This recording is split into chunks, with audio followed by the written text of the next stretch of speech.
بما اصلحت به خلفاء الراشدین، مطلب یہ ہے اے اللہ تو ہماری اصلاح فرما ایسے جیسے تو نے خلفاء راشدین کی اصلاح کی.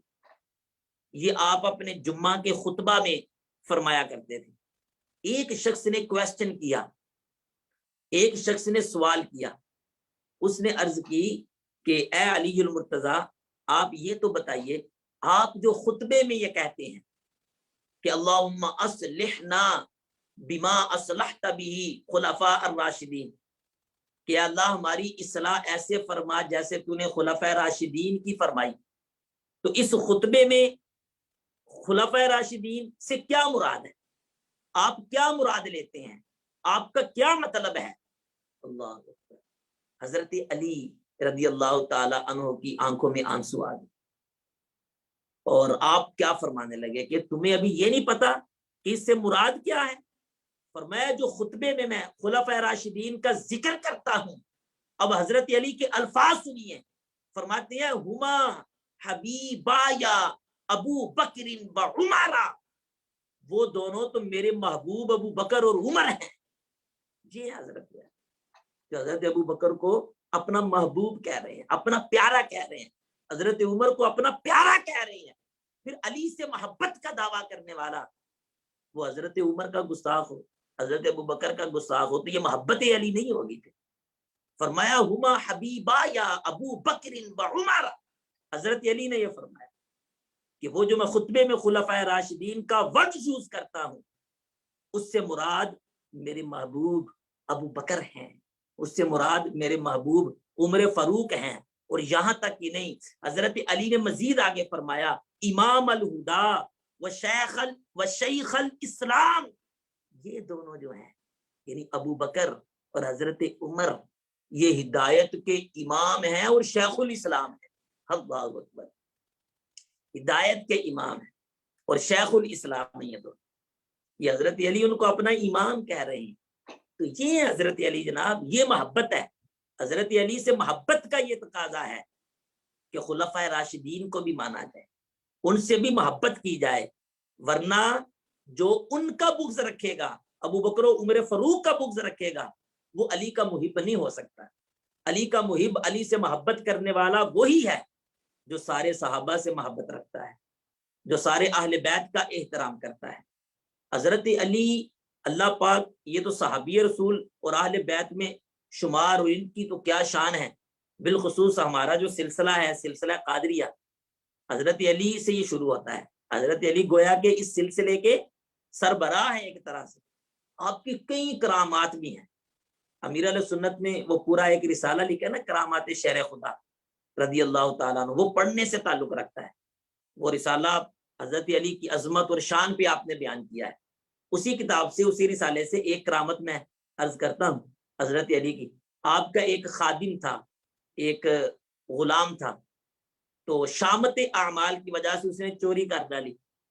تو ظاہر ہے جب ثابت ہو گیا کہ اس نے چوری کی، اس نے اقرار بھی کیا، حضرت علی کے پاس مقدمہ آیا تو آپ نے ہاتھ کاٹنے کا حکم دیا.